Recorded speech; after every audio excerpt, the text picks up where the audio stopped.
wax seen xalaat ci thème bi nga xamante ni bi moom la ñu bëgg a waxtaane bu ñu jàllee ci loolu aussi dinañ leen andil deuxième rubrique benn entrepreneur boo xamante ni bi dafay yëngu ci thème bi nga xamante ni bi moom la ñuy waxtaane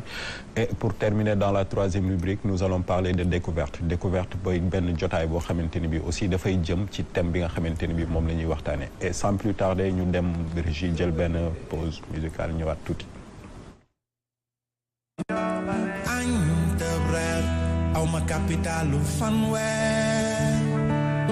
bis dina ñëw dina ci génn ku ma samoon dina moon muñal baay muñal fomp say rangoon. merci beaucoup à la régie donc jotaay bi nag saa su nekk dañ fiy dalal ay gan yoo xamante ni bi seen xam-xam seen xel dafa màcc jëm ci li ñuy waxtaanee tey nous avons l'honneur de recevoir deux jeunes dames qui sont très actives dans l'écosystème Khadija Fall ak Lena donc xaw ma kan laay démarrer ci yéen ñaar droit d'aînesse wala ñu bàyyi suñu rakk ji mu tàmbalee. Lena ñu ngi lay nuyu di la bàyyi nga nuyoon teg téléspectateurs yi. alors salaamaaleykum mbokku téléspectateurs yi maa ngi tudd Lena Abi Mbaye ma nekk créatrice de contenu spécialisée en développement personnel ak Modest Fashion. merci beaucoup soxna Khadija. Amdi maa ngi nuyu téléspectatrice RTS 2 yëpp di kontaan trop ci invitation bi fii si Kaay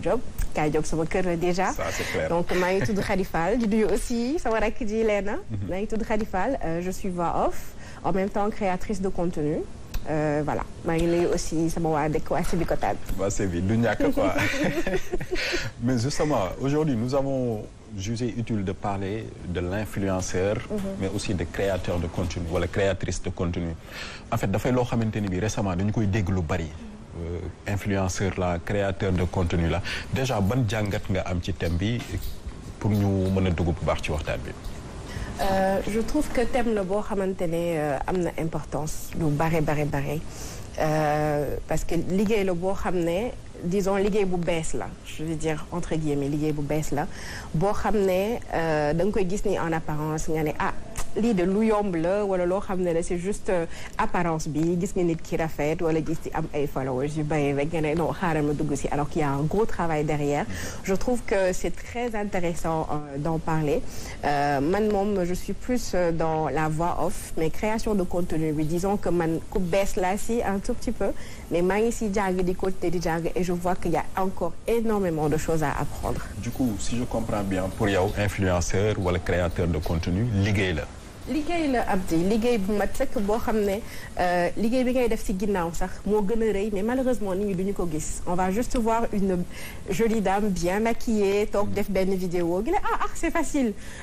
voilà c'est ça mais bon c'est un peu un couteau à double tranchant mais xam naa plus ñu dem ci émission bi dinañ gën a xuus ci biir. exactement ngir ñu gën a xam aussi liggéey bi lan la ñu gën ko jox gëdd aussi. Léna sur le même siège. création de contenu influenceur pour yow métier la wala juste tendance la. alors comme Khadija nu mu ko waxee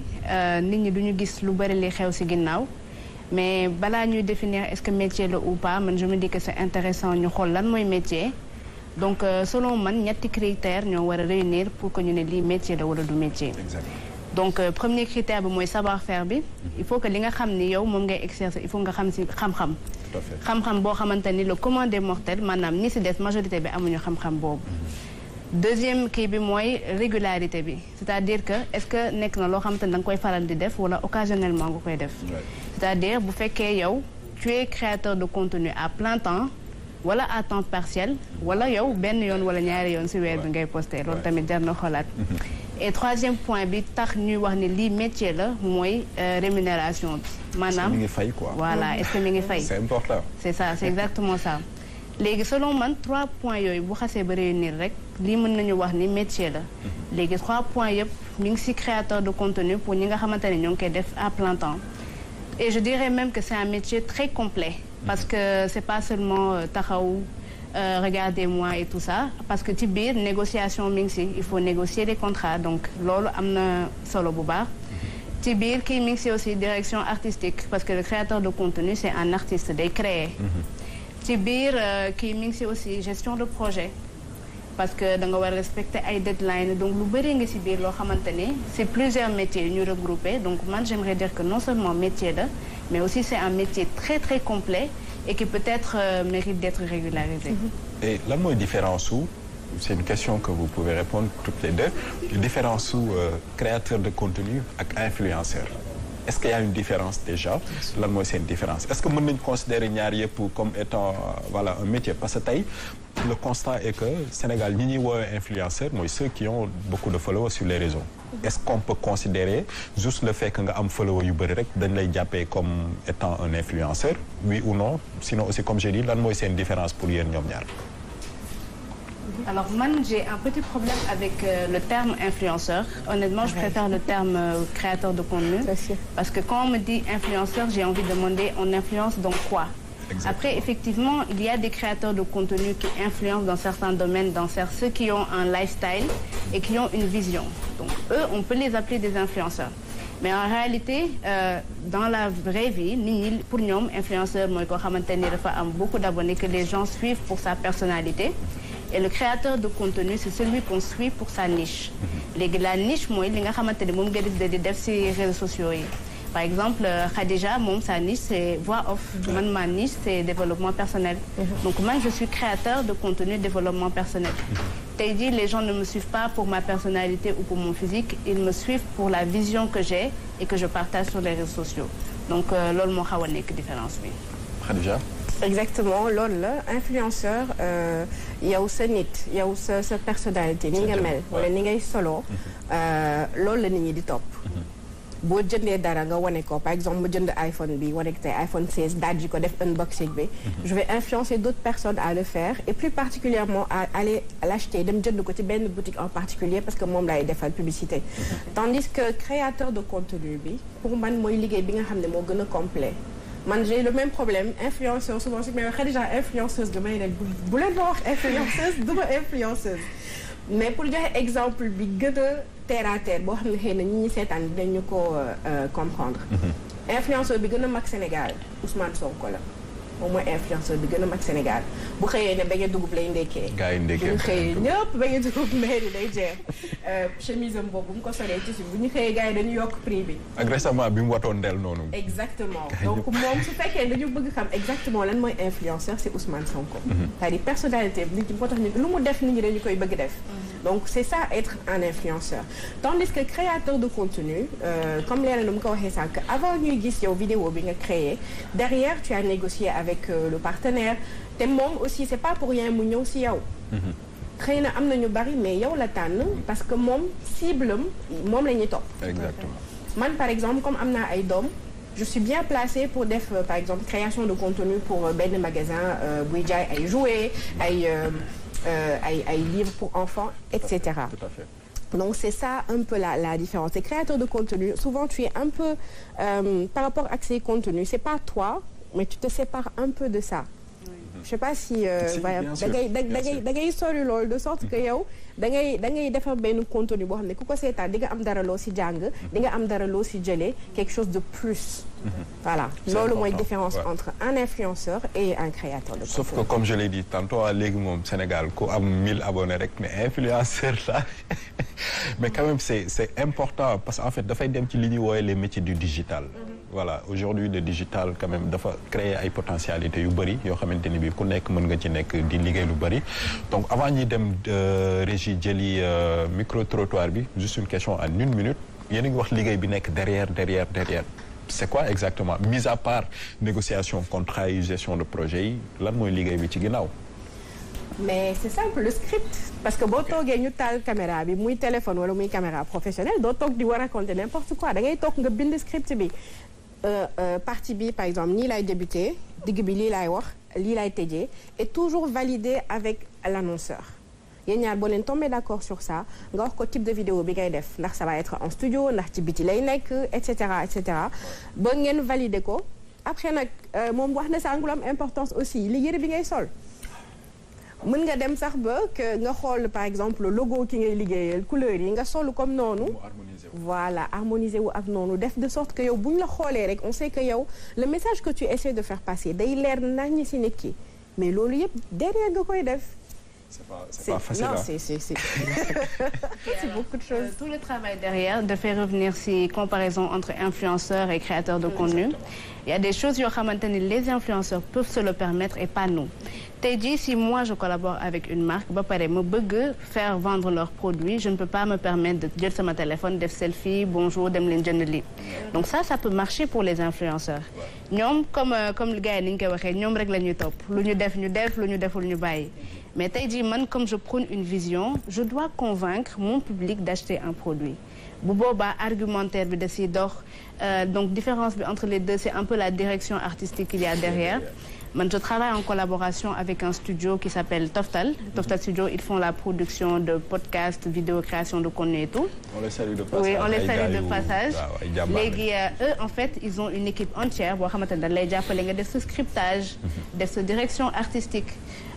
Après tout ça, il y a le travail derrière comme post-production bi, muy montage bi, effets spéciaux, voix off, etc. Donc tout ça c'est un travail colossal. Très souvent c'est un travail que koo xamante ne benn nit mënu ko def donc pour mettre l'accent sur la sérieuxité de la chose. C'est important oui, quand même voilà. De relever cet aspect-là. Voilà et maa ngi nuyu sama gars yi ñoom Serigne xam nga Cheikh Tidiane et tout. Nee leen mere naa leen nag après dinaa leen wax lu tax donc ñu dem régie jël sunu premier élément muy rubrique micro-trottoir et on revient sur le plateau.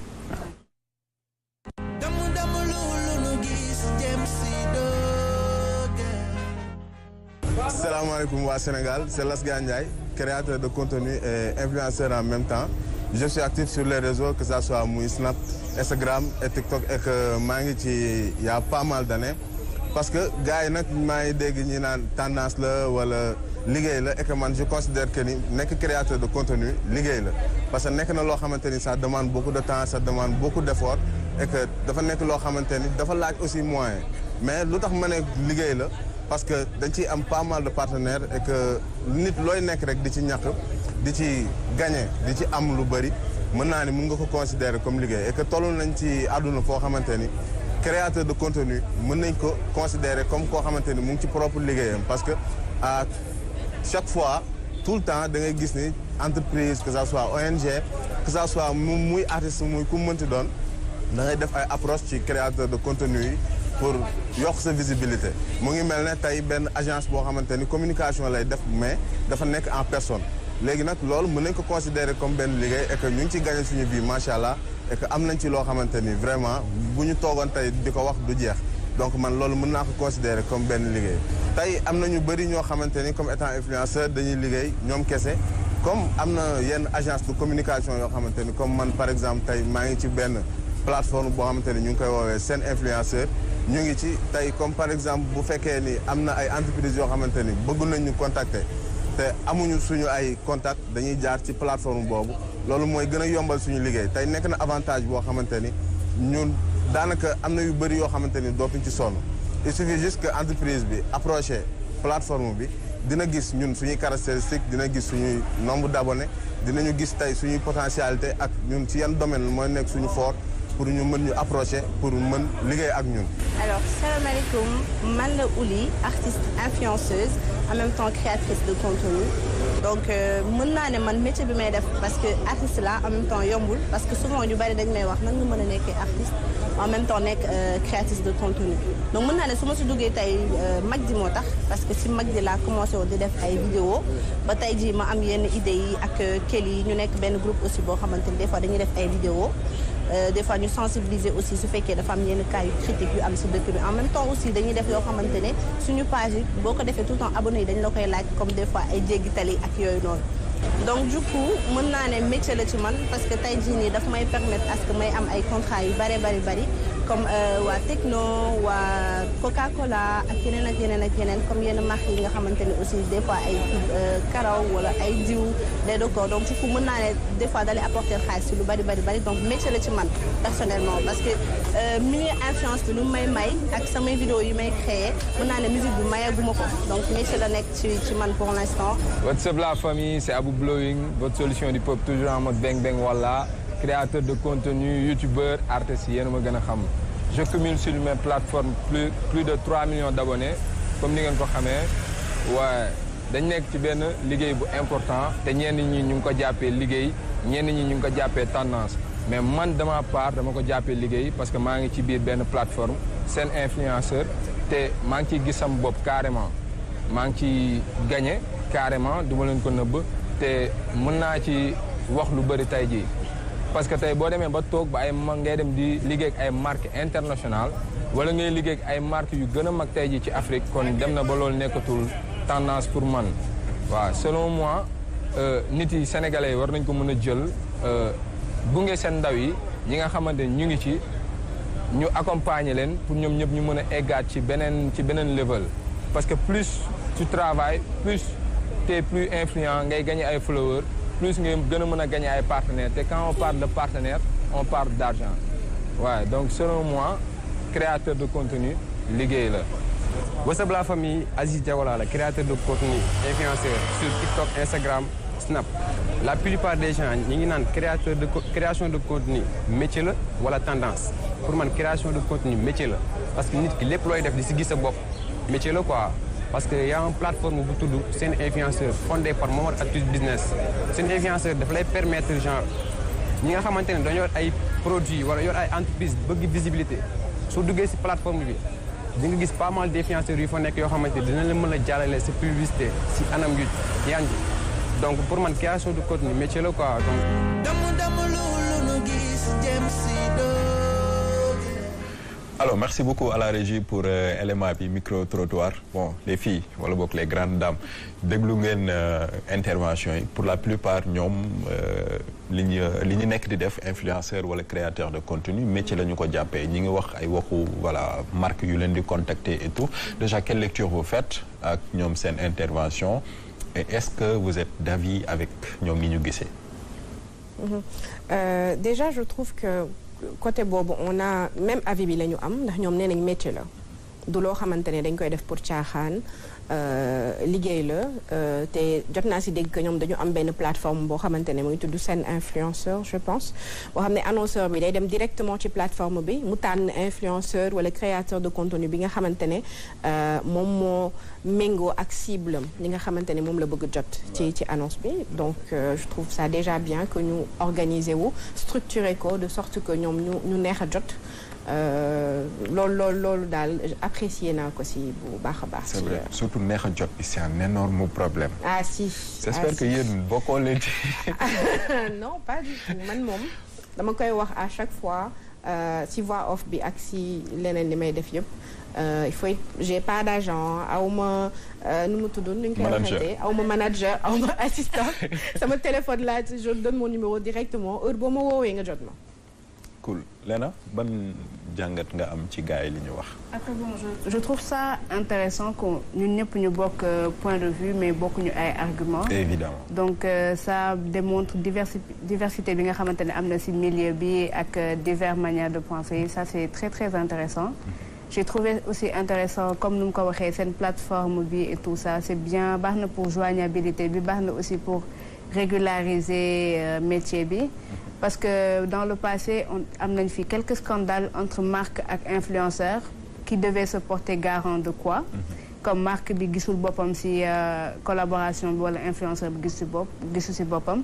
donc agence bi c'est un bon moyen de réguler la relation entre influenceur ak marque et nekk na loo xamante ne maa ngi koy encouragé bu baax. Mais bon man le constat que j'ai fait ci intervention yi bien que ay influenceurs lañ mais waxuñu benn domaine bu spécifique boo xamante ni bii peut-être ci lañ nekk je sais pas si vous partagez la même vision que moi parce que je considère que tey bu dee influenceur nga wala créateur de contenu c'est-à-dire bu ñu leen leena xel dafa war a am ci benn domaine bu mu dem.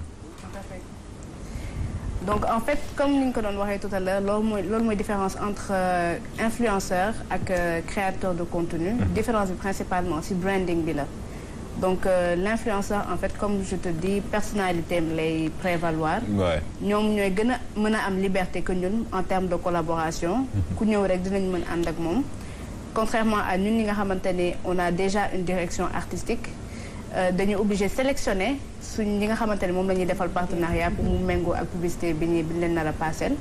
te man looloo sax comme elle a dit tout à l'heure loolu mooy problème mu joignabilité bi man essayé naa liggéey ak agence demeewul trop noonu parce que dama bëgg di liggéey ak marque comme marque yi ñoom ni ñuy sélectionner influenceur bi leen di arranger créateur de contenu noonu lay sélectionner marque boo xamante ne méngoo na ak vision wam moo tax ñun on a moins d'options déjà et il faut que ñu sélectionner ay marques yoo xamante ne seen ay valeurs ak ñun suñu ay valeurs méngoo na donc du lépp lu ñëw la ñuy mën a jël c'est ça aussi le problème la différence et tout ça te xam naa looloo tax ñoom waxuñu domaine spécifique parce que ñoom influence générale la ñuy def et nous on est un peu restreint par des niches. Exactement. C'est important Khadija dafa soulever benn aspect bu am importance muy les valeurs. tey est-ce que n'importe quelle entreprise bu la contacter di nga liggéey ak moom aujourd'hui il y a un débat qui est très alimenté surtout ci côté paris sportif yi. Certainement ñàkkul ni approché nañ. En fait comment ça se passe le choix par rapport ak ñi nga xamante ni bii da ngay liggéey ak ñoom. lépp ci joignabilité bi la parce que soo amee agent xëy na moom xaalis bi rek lay gis du xool que man par exemple ki may représenté moom lii neexu ko xaalis lay xool alors que man su fekkee ne amul kenn kuy filtrer sama diggante ak annonceur boo ma contacter mais plus tu vois off bi loolu laay am plus tu vois off bi donc paris sportif yi bien sûr contacté nañu ma te ñoom li ñuy fay kenn du ko fay ñoom boo xawee réchigné tuuti sax ñu yokk parce que am nañu xaalis mais man je me dis que bu ñu lay woowee influenceur wala créateur de contenu bu fekkee ne yow sa kër sax ci say rakk ak say doom yow influenceuse nga ci ñoom parce que dañ lay xool rawatina ak même su fekkee 5 nit ñoo ne ci réseau yi di le suivre amoo droit di leen transmettre loo xamante ne da leen di lor man loolu kafewuma ko sax je dis automatiquement non je ne suis pas d'accord mënuma liggéey ak yow je dis ça gentiment me reconduire la nga dem ci keneen koo xam ne xëy na moom xaalis bi rek la ciy xool parce que nit defloo ko loo xam ne da koy lor loolu waxuma la le fait que valeurs yi sax mais bàkkaar yi nga ciy jëlee moi je me dis que réseau yi jaraluma ko bëgg naa xaalis mais loolu jaraluma ko dëgg fa yàlla te sànq man bi ma seetaanee kii bi dafa am reportage bi dafa am loo xam ne aussi lu am importance la loo xam ne muy influenceur muy créateur de contenu ngeen ko bokk muy sa image sa image nit ki nu mu lay xoolee da nga war a sàmm sa image de sorte que annonceurs yi sax dinañ la ñeme yow boo nekkee ci réseau yi amoo droit di dem n'importe où amoo droit di wax n'importe quoi amuloo droit di ànd ak ku la neex ndax mën nañ la gis nga ànd ak kenn wala nga gis la ci yenn milieu yi mu yàqale ay marché yoo xamante ne xëy na tu es bien placé pour nga def création de contenu donc ni ngay soloo da nga ko war a xool ni ngay waxee da nga ko war a xool ni ngay comporté woo da nga ko war a xool ah oui lu am solo mu ngi noonu non mais si parce que da nga war a sàmm sa image en fait da nga war a sàmm sa image ba nga xam ne yow déjà li ngay woote mu nekk ci yow annonceurs yi ngay ciblé yi ànd ak sa personnalité ñu mën laa gis kat ne mais ok kii war nañ mën a liggéey ak moom loolu aussi lu am importance la dans les mais est-ce que c'est pas un milieu aussi qui a trop de libertinage en fait parce que comme je l'ai dit tantôt ci début bi ku jug ne influenceur nga fexe créer benn vidéo boo xamante ni bi dina viral nit ñi bàyyi la ci xel après voilà nga drainer benn nombre de followers bi et que aussi après contrôle bi tamit dafay xaw compliqué du coup ku nekk mën na ci dugg jàppee ko liggéey di signer ay partenariat ak n'importe qui donc après aussi je pense que c'est un milieu boo xamante ni bi je sais pas peut-être que état dina ci mën dara pour que ñu assainir ko à ce que mu nekk carrément loo xamante ni bi dinañ ci am benn contrôle yaa ngi wax lu am solo tey bu ngeen xoolee ñi ñuy woowee influenceurs sur TikTok pour la majeure partie ils incitent les jeunes pour ñuy dem ci ay jeux pour ñuy dem ci ay détails yoo xamante ni bi ça en vaut pas la peine loolu aussi je pense que yéen peut-être ñi si nekk vous avez une part de responsabilité pas ci def bi mais ci sensibilisation bi aussi est-ce que yéen a ngi jouer aussi ci loolu di ci bàyyi waale xel également oui alors comme Khadija nu mu ko waxee tout à l'heure dafa am loo xamante ne day influence ci sa image mais je vais aller plus loin même pas ci sa image mais aussi ci sa crédibilité parce que sénégalais dafa mën a vaar lépp loo wax tey boo ko weddee ëllëg dina la indil ay preuves du ñu fàtte c'est ça en fait moo tax nga war a gën a am mainmise ci ñi nga xamante ne moom ngay collaborer que ñu méngoo ak say valeurs parce que tey jii boo defee publicité pour xaalis mu jalal la nga wax loo xamante ni gëmoo ko et les gens te connaissent empreinte digitale dafa am loo xamante ne da nga ko fi wàcc ba tax nit ñi dina la xam lu mu ndaw benn selfie boo ko posté ça en dit long sur qui tu es léegi sa empreinte digitale mooy définir yow kan nga nekk booy accepter tout et n'importe quoi aussi di divulguer tout et n'importe quoi sa bés va dina ñëw. et loolu la nit ñi xamul sa crédibilité lay impacter de telle sorte que loo waxati en fait ci réseau yi du safe parce que dañ naan moom wax na lii tourné wax lee et tout ça. par rapport ak régularisation bi aussi c'est wax nga ko am na solo torop. parce qu'en fait je dis pas que le Sénégal est en retard sur certains domaines c'est que dañu bokkul priorité ak yenn pays yi on est en pleine expansion donc dafa am ay tendances yoo xamante ne bu xewee fenn ñun 5 ans ou 10 ans après lay xew si ñun. En France, par exemple, le métier de créateur de contenu et influenceur, c'est un peu mieux régularisé. Il y a une loi qui est sortie en 2023, je pense, qui a confronté pas mal de créateurs de contenu et influenceurs, donc Squeezie, etc. Ouais. Et donc la loi vise à un peu réorganiser le domaine et pour éviter que ce soit trop libéral, comme Ninko Wahe. Et aussi, c'est régularisé, je pense, par une institution qui s'appelle ARPP. Là-bas en France ils ont même des écoles yoo xamante ni ñoom ci marketing digital la ñuy dox et création digitale yoo xamante ni ñu ngi commencé intégrer ay filières créateurs de contenu. C'est vrai, c'est important. Donc nous on n'en est pas encore à ce niveau-là mais je sais que dina ñëw dans un futur très très proche. Parce que il le faut quand même parce que c'est vrai que des influenceurs français ont même subi des sanctions. parce que dañu jàllale ay produits yoo xamante ni bii c'était loo xamante ni bii exactement donc yooyu aussi yu ñu war a bàyyi xel la donc dañuy dem régie jël sunu deuxième élément muy deuxième rubrique bi présentation de l'entrepreneur du jour la régie.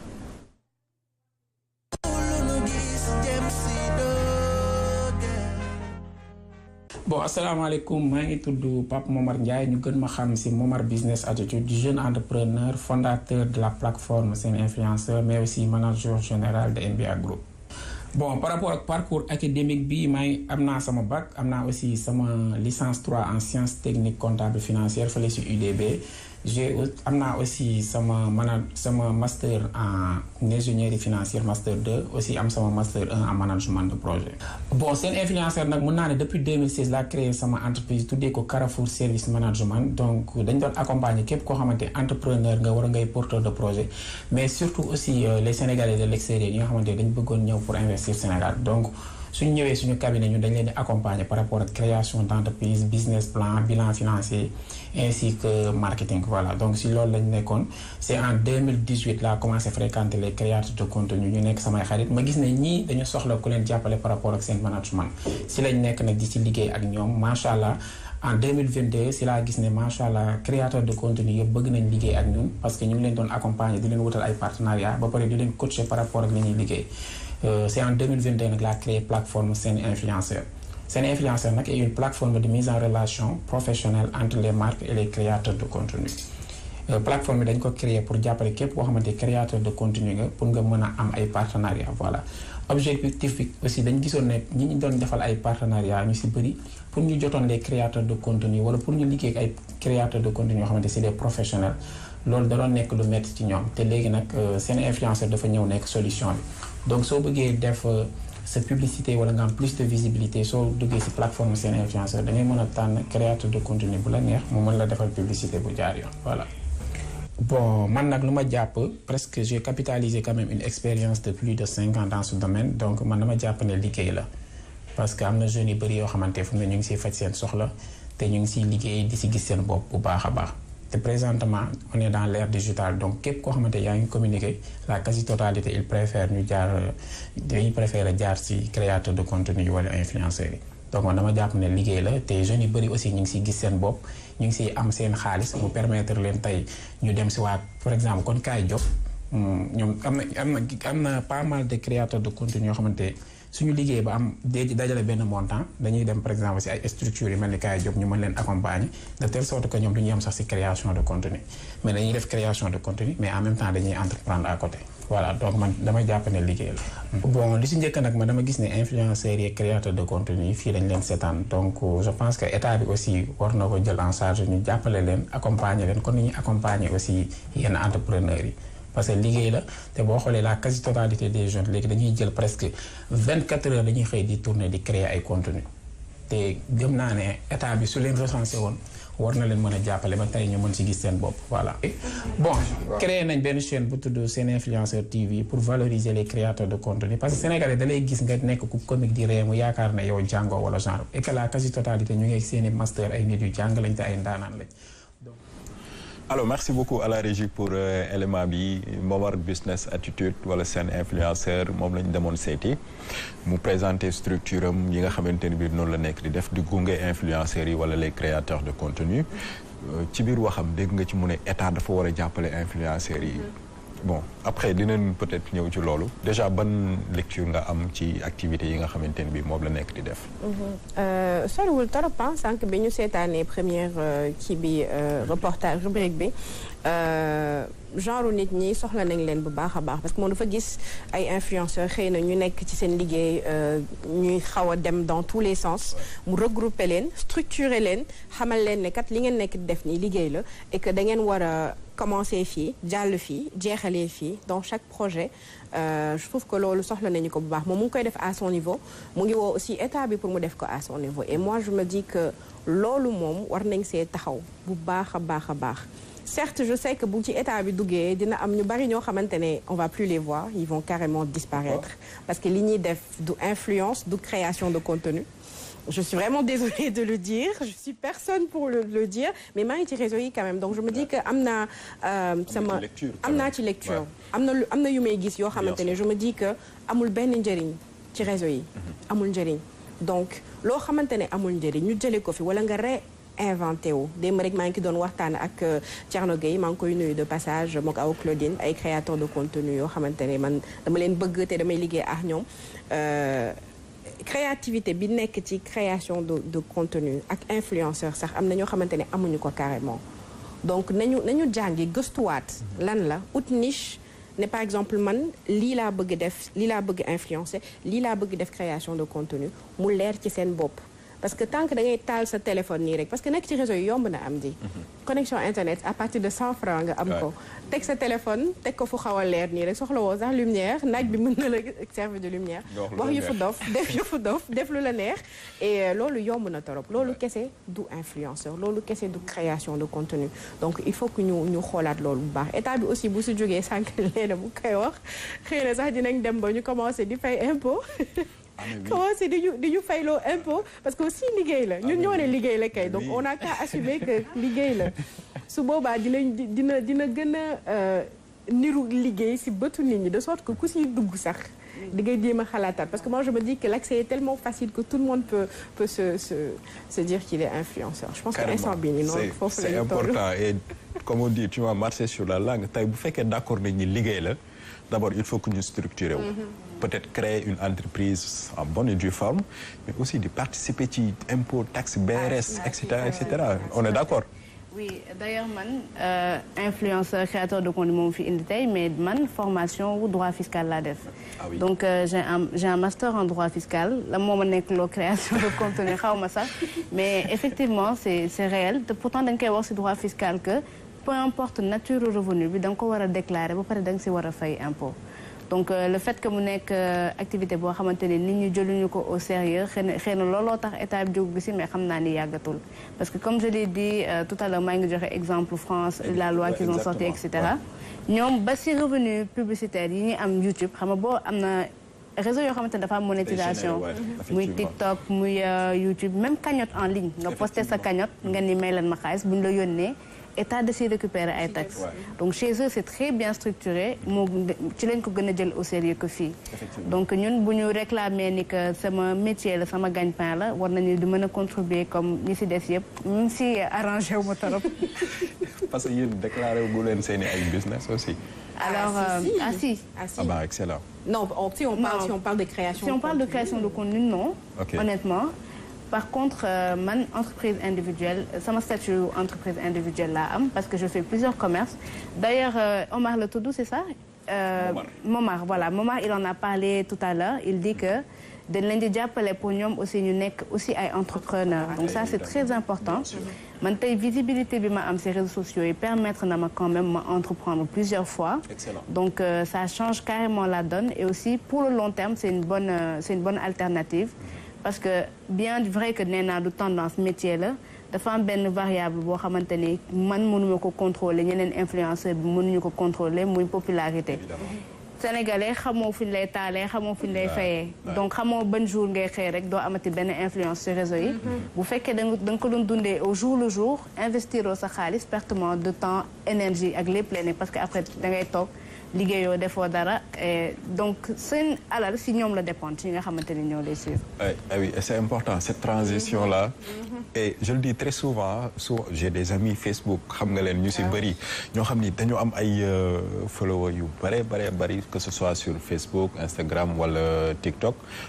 Je le dis souvent tey li leen di topp ci ay nit sur les réseaux est-ce que du ngeen ko jéem a def xaalis parce que tey si tu as disons benn 10 000 personnes yu lay suivre rien que 10 000 ans mais je pense que war nga mën a am xalaatu créer benn activité boo xamante ni di nga ko proposer ces 10 000 personnes yooyu noonu di le suivre mais pas juste rek faire des contenus pour faire rire faire des contenus pour gars yi après bëggee jeex na et tout et surtout aussi déjà sur la sensibilisation il y a une tendance que je vois sur les réseaux surtout sur TikTok qui me fait très mal mais le fait qu'on expose des enfants qui n'ont absolument rien demandé en fait tu vois surtout xale yu jigéen yoo xam ne 4 ans 5 ans la ñuy am mais ñu leen di defloo yu doy waar il y a une chose que j'apprécie gisoon naa yàggul dara je pense dans une région Louga suma jumul bi ñu doon feccloo benn xale ci Tanibir après paraît que l'État a sévi et que jàppoon nañ ñi ko def là aussi je pense que yow en tant que yaay dina la toucher personnellement. ci commencement bi maa ngi naan réseau yi c'est un couteau à double tranchant. parce que dina la pousser ba nga génn ci sa propre personnalité. Dans le monde da ngay dégg ay influenceurs wala créateurs de contenu yoo xam ne dem nañ ba dee si. parce que dañu dem ba dépasser seen limite juste parce que seen popularité mu ngi rëy xamuñu nu ñu koy contrôler. il y a un chinois boo xam ne cascadeur le genre da doon tëb ci immeuble yi et tout ça un jour mu def benn accident il est décédé. Et c'était en direct. Dans les réseaux. bi muy commencé xëy na mu ngi doon def ay kii yu ndaw mais après ay immeuble la doon sóoru tellement affaire bi c'était devenu grand. Ouais, je vois cette il vidéo. faut savoir que réseau yi nu mu la mën a yëkkatee noonu la mën a wàccee noonu la mën a reyee. dina dem ba yow soo daan solu yiw sax da ngay jékki-jékki dindi ko. parce que da ngay dugal benn photo kenn jóge fee ñëw ne la ah booy da nga mool fan yii de wala affaire yooyu ça si ça te monte à la tête tu vas commencer à te déshabiller te loolu aussi moo am ci réseau yi sensibilisation bi aussi am di man mënuma la wax ñaata nit ñoo ma si bloqué wala saaga ma si wala wax ma si loo xamante ne parce que da nga sensibiliser. voilà dañuy ñëwaat ci paris sportif yi man du ma tudd turam mais am na ku siiw koo xamante ne dafa def benn vidéo mu repartage vidéo bi ma ne ko nit ñi lay topp ñëpp waroon nga rus di def lii parce que am nga doom te bëgguloo sa doom aussi mu accro ci paris sportif. J'ai vu de mes propres yeux ay nit yoo xam ne seen àdduna yàqu na ndax loolu. J'en ai des cas. mu envoyé ma message ci suuf ne ma soxna si yow maa ngi woo yow lii yëg la wax ma lu nekk yàq na ma ko keroog à la fin voilà man daal li may bëgg jàllale naa ko xale yi yow yaa ngi naan 3 ans 4 ans nit ñi sa doom day juddu sax nga dugal photom léegi ci réseau yi dañu war a xam ne les photos qu'on a dans nos téléphones même quand on les supprime xamuñu sax photos yi di dem on ne sait pas les réseaux c'est encore pire loo dugal ci internet du dañ c'est vrai. man li may wax tout le temps dama naan man samay doom léegi ñu commencé am ay compte Facebook et cetera te bëgguma ñu naan la sa yaay moo fi defoon lii moo fi waxoon lii moi c'est ça que je regarde parce que dafa gaaw te loo fi def lu bon duñu ko fàtte lu baax sax dañu koy fàtte mais lu bon kenn du ko fàtte mais man loolu yëpp lijjantiwuma ko su ma waree sensibiliser dinaa ko def parce que loolu sama devoir la envers ñi may topp voilà moi je me dis que c'est toujours ça. C'est important Léna et je pense que il y a quelqu'un que je suis sur TikTok Zigri je pense que xam ngeen ko benn boy la bu dëkk Pikine il est très drôle. Je pense que dégg naa tur bi. Drôle ils font des vidéos te dafa xaw a am disons ay problèmes handicap. Ah si, ok. Ah oui. Zigri il est très drôle il est voilà fan yii dafay def benn interview di wax ni son frère da koy rapporter des commentaires très négatifs que les gens font sur lui ba muy jooy. En fait j'ai regardé la vidéo xaw ma dama ñàkk fay rek xaw ma c'est très dommage donc en fait en termes de sensibilisation quel est le message aujourd'hui que tu lances aux créateurs de contenu wala aux influenceurs? Alors man j'ai fait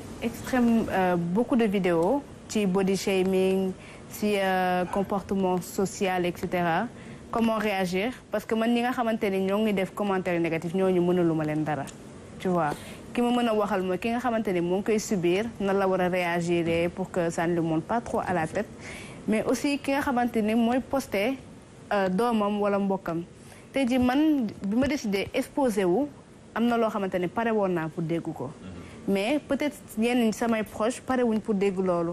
donc man damay def différenciation entre ñi may exposé ak ñi ma dul exposé samay mbokk yi nga xamante ni jëmuñu ci seen coobare boobu créer compte poster photo du ma dof ba poster leen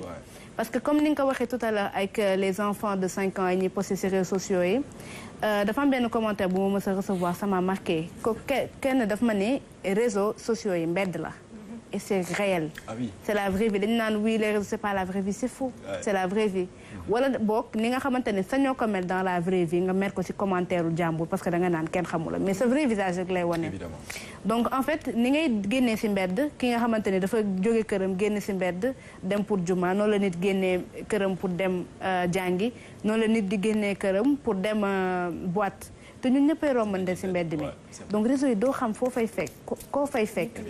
Et les enfants en fait notion consentement dafa am solo ñoom ils sont trop jeunes pour décider est-ce que c'est une vie qu'ils ont envie de vivre ou pas donc nañ leen may choix boobu nañu bàyyi xale yi ñuy poster ci réseau yi ba ñoom ñu mag ba décider ni dañuy poster ou pas man bi ma commencé poster sur les réseaux peut-être je devais encore être dans l'adolescence par contre sama yaay daf ma encadré bu baax a baax elle avait accès à mes mots de passe à mes comptes Facebook 1 heure de connexion là amoon droit tous les jours te da ngay connecté déconnecté may sa morom mu connecté te moom elle avait accès à tout ça xam na li ngay posté xam nga ki ngay waxal et tout donc encadrement boobu am na solo trop mais bu mu teel aussi bu ñu leen teel a exposé daal parce que amuñu esprit de discernement donc ça c'est très très important aussi. Ah bah oui j'espère que yeneen ado yi dinañ jël exemple voilà yow bi nga nekk adolescente parce que encadré woon nañ la et que say mot de passe say parents amoon nañ ci accès loolu yombatul léegi ah. dafa amatul voilà sinon donc ñu dem régie jël troisième élément bi il nous reste encore quelques petites minutes. donc voilà avec la complicité de la régie ñoom it ñi ngi participer ci émission bi ah ñoom wage et tout aja guys.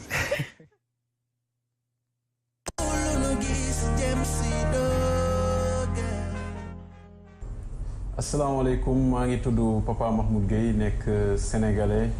nekk dëkk entre France ak Sénégal maa ngi am 30 ans fii nag la tàmbalee sama cursus fii la jàngee ba am sama bac commencé aussi samay études supérieures fii ci Sénégal jaar université Cheikh Anta Diop jaar aussi université Dakar Bourguiba ba licence après nag si la voyagé France pour mën a am sama diplôme en tant que journaliste France nag mu fa demee am naa fa diplôme journaliste digital am naa fa aussi diplôme journaliste de sport maa ngi am aussi tamit sama benn média boo xamante ne man maa ko créé man ak samay ñaari xarit média bi nga xamante ne ñu ngi tudd tàggat di évoluer sur le sport sénégalais. tàggat mën nañu wax ne site internet boo xamante ne dafay jàllale information yi nga xamante ne moom moo jëm si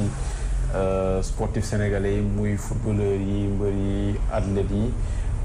ñun nag ba ñuy créer tàggat dañu ne dañuy ñëw ñu jéem a xool lan la fi nit di def jéem a xool naka la ñuy démarqué woo parce que yàgg nañu gis ak ñun tamit dund nañ ko depuis ba ñu nekkee xale lépp lu doon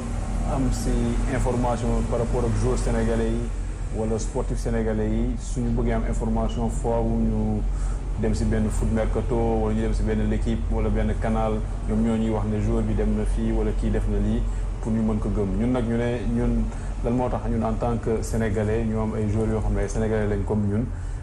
te ñun mënuñu génne seeni information exclusive donc loolu bokk na si lu tax ñu créé tàggat donc ñun ba ñu ñëwee dañu ne ñu ne dañuy changer loolu te yàlla def na ni depuis quelques années presque joueurs sénégalais yi nga xamante ni suñuy changer club ñu si bëri dañuy ñëw contacter ñu jox ñu.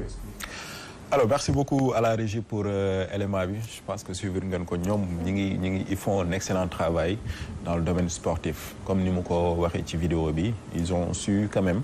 nekk benn plateforme boo xamante ni bi dañuy joxe des informations en temps réel yu concerné sportifs sénégalais yi de manière générale personnellement man dama leen di suivre ak doole et je vous recommande de les suivre parce que c'est des jeunes sénégalais qui ont eu la pertinente idée de mettre en place une telle plateforme sinon on est pratiquement arrivé au terme de l'émission Khadija benn jàngat par rapport ak ñoom seen innovation bi ñu def avant de te laisser dire le dernier mot. c'est man damay kontaan su ma gisee ay jeunes sénégalais yoo xam ne dañuy innover ak domaine bu ñu mënti nekk je suis fière de dire que li ma ko seetaan nii su ma ko gisoon feneen naa ne gisoon naa ko fii je suis contente de dire xam naa ko même si des fois peut-être je le connais pas vraiment man football xaw ma si dara sama doom bi am 7 ans moo doon expliquer keroog lan mooy coup franc non pas coup franc hors-jeu moom ko je t'assure moom ko doon expliquer pour te dire xaw ma si dara damay stand match et tout non même pas mais football je toujours xaw ma si dara 2002 là j'étais à fond mais instant bi voilà Sénégal si football dinaa seetaan mais pour ñi football intéressé lii lu baax la parce que da ngay gis yenn information yi boo ko bëggee am par rapport ak joueurs yi seen transfert yi ak score yi et tout ça da ngay dem ci yeneen sites des fois ay sites yoo xamante ne am na ay virus yoo xam ne mën na yàq sa téléphone wala parce que y a des pubs et cetera da lay spammer donc soo amee loo xam ne sa réew la nekk ngay consommer local moi je trouve que voilà c'est quelque chose à encourager. Cool, c'est excellent. Léna? Alors man genre initiative yi pour man c'est très très important et que day participer ci assainissement des médias parce que comme ni mu ko doon waxee réseau dafa am revers de la médaille et le revers de la médaille en fait c'est tous les intox qu'il y a sur les réseaux sociaux tey jii benn leen mën na xëy suba bind benn information juste pour créer buzz poster ko te du amul ko benn njëriñ en fait mais information yu sensationnelles yi entre guillemets ñooy gën a def buzz tout sous prétexte que ñoom kii la ñuy wut en fait réaction la ñuy wut donc bu ñu amee genre régulateur yi nga xamante ni dañuy poster ay information yu fiable nga gis sa benn information nga ne am na ay références dans le domaine sportif boo bëggee information fi nga ko war demee wala mu nekk peu importe le domaine c'est très très important pour man te day tax sénégalais yi gën a am esprit critique et loolu aussi c'est quelque chose sur lequel j'aimerais parler avant la fin c'est que am leen voilà parce que gars yi ñu ngi may wax que temps bi jeex tu dis aussi ton dernier mot. Vas-y. Donc et l'esprit critique bu leen gëm lépp loo leen di gis ci réseaux sociaux yi jàng leen ni ngeen di defee différence entre vraie information ak intox. Voilà. Merci d'être passé. Ça a été un plaisir. Khadija. Amdi di kontaan trop ci invitation bi comme ni ma ko waxee au début man aussi je vais finir par dire aux gens surtout sama rakk yi may topp tout ce qui brille n'est pas de l'or bu leen gis nit ci réseaux sociaux bi ngeen bëgg nekk nit kooku. Restez authentique xool leen ci biir lan moo leen intéressé ngeen dem ci à fond mais surtout préserver leen seen image ak seeni valeurs. Merci beaucoup mes chers. Voilà, c'était très intéressant de vous avoir sur le plateau. Merci d'avoir bien voulu faire le déplacement. Merci beaucoup chers téléspectateurs. Donc waxtaan bi lii la woon créateur de contenu influenceur lu mu ci mënti doon su ngeen ko bëggee def métier fexe leen cee wut xam-xam fexe leen di ko jox àq bi war mais aussi fexe leen gëstu ci bu baax a baax te ngeen bañ a bokk ci ñi nekk ci métier bi di ci lor wala di ci loru. Donc béggoon nañu loolu waxtaan ak yéen dalaloon fii comme je l'ai dit tantôt Léna ak Khadija. Merci beaucoup à toute l'équipe technique voilà régie caméraman son ñëpp ñu ngi leen di jaajëfal bu baax a baax donc merci on se dit à très bientôt ñu dalalaat fi yeneen jeune entrepreneur peace. may xëy di woon sama coobare añ tëb reer aw ma capitalu fanweer bis dina ñëw dina ci génn ku ma samoon dina moon muñal baay